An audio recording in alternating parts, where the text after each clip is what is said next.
Berkasovčanie pokušali školski dvor i fotbalski stadion, jarki u stredku Valala i pred obisami gdje žiju starši soraždanje i gdje prazni i napušteni obisca. Po slovog predsjedatelja Sovitu mesne zajednici Johna Fajfriča, od teraz oznova i fotbalere Sremca na pokošenim stadionie budu baviti zmaganja i pred svoju publiku. A z akciji u Valalje na deponiju Šmeca šiđanski komunalci odnjesli polni kamion.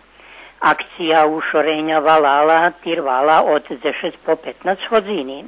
Berkasovčanie zo z nestrpenjom čekajú i odvid zo pokrajini, či dostanú po konkursu hľadaní 5 milióny dinári, že by nastavili započatý výbudov valalskej kanalizácii, poneže zo samodoprinosu toho roku obezpečili potrebný 1 milión dinári vlastného peniežu za ukladanie do tej investícii.